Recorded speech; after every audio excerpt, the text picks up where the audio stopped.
This is Daily Armenia, CivilNet's daily news digest. Here are today's top stories from Armenia, Nagorno-Karabakh, and the region.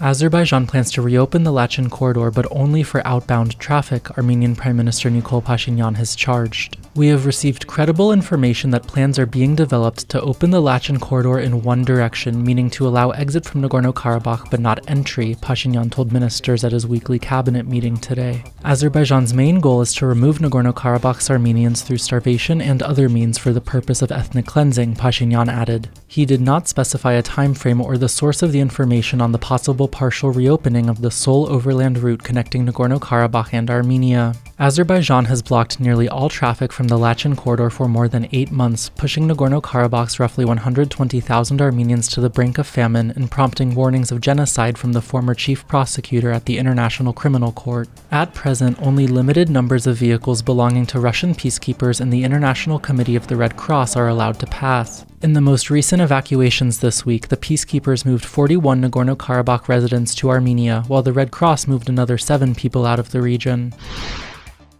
In other Nagorno-Karabakh news, Stepanakert has again called for talks with Baku to take place in a neutral country, saying the prospect of meeting in Azerbaijan would put the safety of ethnic Armenian negotiators at risk. Any meeting in the territory of Azerbaijan, especially without the involvement of international mediators, is greatly risky, Nagorno-Karabakh's foreign ministry said in a statement yesterday. The ministry cited Azerbaijan's detention last month of a seriously ill Nagorno-Karabakh resident as he tried to cross into Armenia in a Red Cross convoy. Baku has charged 68-year-old Vagif Khachaturian with war crimes during the first Nagorno-Karabakh war in the early 1990s, allegations Khachaturian's relatives and senior Nagorno-Karabakh officials have dismissed. The ministry's statement comes in response to recent Azerbaijani media reports suggesting negotiators from Stepanakert and Baku may meet later this week in the Azerbaijani town of Barda for direct talks. Nagorno-Karabakh has repeatedly said it is open to negotiations with Azerbaijan, but only if they take place in a neutral country and with international mediation. Mediators from the European Union and United States reportedly tried to organize such talks twice this summer, once in Bulgaria and once in Slovakia, but in the end those meetings did not take place. In diplomatic news, the United Kingdom has signaled it does not believe the powerful United Nations Security Council will adopt a resolution on Azerbaijan's more than 8-month blockade of Nagorno-Karabakh following emergency talks on the matter. In a statement to the Armen Press news agency yesterday, the UK Embassy in Armenia said, "The United Kingdom is not aware of plans for a UN Security Council resolution or statement." The United States has also indicated it has not been told of any potential Security Council resolution, with Washington's diplomatic mission to Yerevan telling Armen Press earlier yesterday, "We have not seen a draft resolution." The United States also dismissed rumors spreading on Armenian social networks it is pressuring fellow Security Council members against putting forward a resolution, calling such allegations completely false.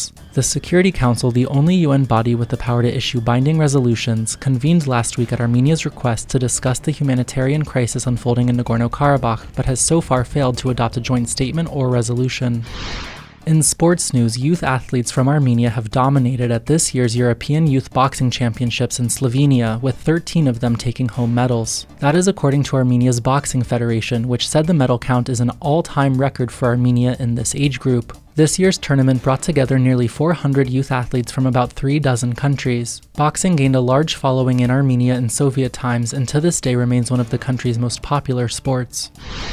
Finally, the CivilNet number of the day is 3,500. That's the gross monthly salary in dollars allocated to Yerevan's mayor. The next city council elections are slated for mid-September. For all of our election coverage in the coming weeks, you can go to our website. And as always, please follow CivilNet for the latest news and independent reporting from our contributors on the ground in Armenia, Nagorno-Karabakh, and the region.